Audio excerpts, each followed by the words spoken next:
베토벤의 대표 교향곡 가운데 합창이라고 있죠. 그런데 대구시립예술단이 이 곡을 더 이상 연주하지 못할 상황에 처했습니다. 가사 중에 신이라는 단어가 들어갔다는 이유 때문에 대구시 종교화합심의위원회가 이 같은 결정을 내렸습니다.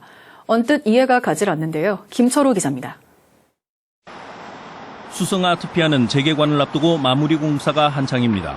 낡은 시설과 설비를 교체하고 1년 넉 달 만에 새로운 모습으로 탄생합니다. 그런데 재개관에 맞춰 야심차게 준비하던 공연이 생각지도 못한 암초를 만나 공연 무산 위기에 처했습니다. 그 조례상에 설치된 그런 위원회에서 이제 부결 판정을 해주셔서 연주자들도 다 사실 아쉬워하시거든요. 출연을 못하게 돼서. 부결 판정을 받은 것은 베토벤 교향곡 9번 합창입니다. 영웅, 운명과 더불어 베토벤 3대 교향곡으로 꼽히는 곡인데 종교화합심의위원회가 종교 편향을 지적하면서 부결시킨 겁니다. 가사에 신이라는 말이 들어갔다는 것이 부결 이유입니다.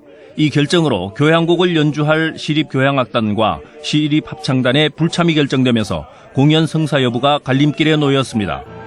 합창을 공연하려던 시립예술단이 아닌 시예산 지원을 받지 않는 민간단체에서 공연을 해야 합니다. 문화예술인들은 황당하다는 반응을 보이고 있습니다. 예술을 이제 종교로 접근을 하면 할 수 있는 게 없습니다. 예를 들자면 국악 연주라든지 아니면 오페라 연주라든지 오페라도 종교적 관련된 게 거의 대부분이거든요. 만장일치가 아니면 부결되기 때문인데 유독 9명 위원 가운데 1명이 부결시킨다고 합니다. 한 종교에서 이걸 자꾸 이제 문화예술 어떤 이런 측면을 자꾸 어떤 종교적인 어떤 이런 쪽으로 이제 끌고 들어와 버리니까 어쨌든 상대방이 좀 이해하고 이걸 좀 해줄 수까지 이제 기다리자 그랬는데 지금에 와서는 도저히 그래서 저도 앞으로 과연 이런 협의체에 제가 계속 참석을 해야 되는지.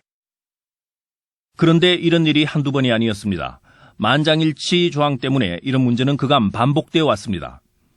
베토벤 교향곡을 종교 편향성 때문에 공연을 하지 못한다는 거는 제가 봤을 때 말이 되지 않고요. 만장일치 된다는 거는 좀 굉장히 어려운 문제가 있는 것 같습니다. 그래서 그건 조례를 개정해서 좀 더 유연하게 할 수 있게끔 만들어야 될 것 같습니다. 만장일치라는 구시대적이고 비민주적인 조항과 적용 때문에 대구에서는 베토벤 같은 세계적인 거장들의 곡을 연주하지 못하는 웃지 못할 코미디 같은 일이 되풀이되고 있습니다. MBC 뉴스 김철우입니다.